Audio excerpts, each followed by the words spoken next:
Mitt Romney is at an Iowa State fair, and he's going to take questions, whether he wants to or he doesn't want to, from the audience. There are a number of people there. I'm going to keep it real with you. I don't know if they were just, regular folks from Iowa who happened to show up, and there was a lot of them that were mad at Romney, or if it was in some way organized, whether it was organized locally or whether it was organized by a progressive group. I literally have no idea. I'm just telling you that because sometimes progressives organize, sometimes conservatives organize. But it doesn't really matter. What matters is how Romney responds, and that is amazing. Now, I actually think he keeps his cool, but what he says substantively is so telling. So let's start with the first clip here on corporations.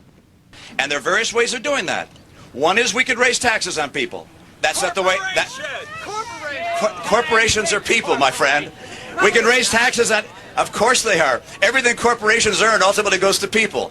So, where do you think it goes? Whose pockets? Whose pockets? People's pockets. Okay, human beings, my friend. Whose pockets? Whose pockets? My pockets. You know, Mitt Romney worked at a corporation, made over $200 million. His net worth right now, over $200 million. He's like, look, it goes into my pocket. I'm a human being. I took it. Now, look, let's get to what's super important about this. What he doesn't tell you is the other half of the equation. Look, at the end of the corporate machines, are there some executives that are lined up to take all that money? Of course there are, right? But what corporations have is an advantage over the rest of us. They have special rights.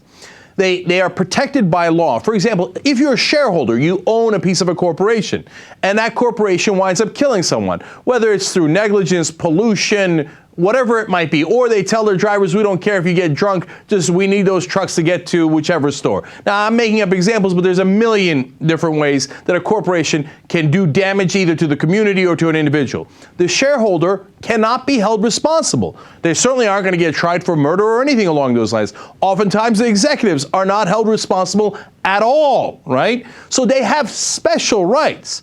And they are actually a legal fiction. They are a fiction created that we have agreed upon to create so that people can invest through those corporations.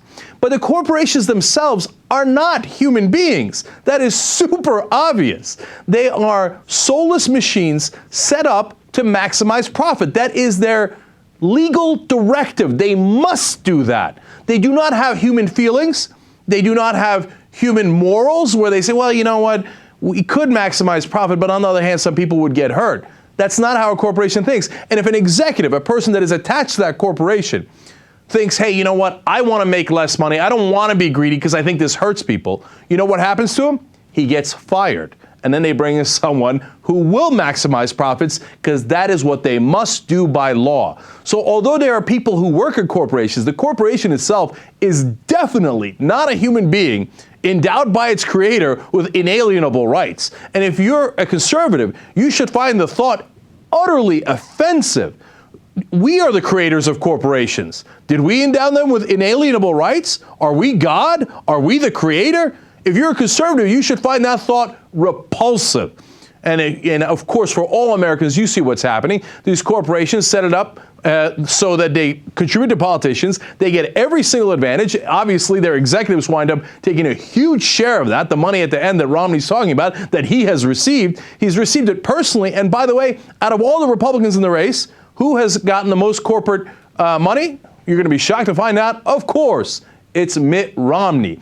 That's why he wants to protect them, and that's why he wants to pretend that they are human beings when all of us know that they are not. We are wearing awesome t-shirts today. It's not as obvious as it should be. Yeah, this is... It's a matador, matador. I wanted a shirt that looked cute and was comfortable, and this was it. But unfortunately, the logo isn't large enough. It's very silky and soft. Do you feel the softness?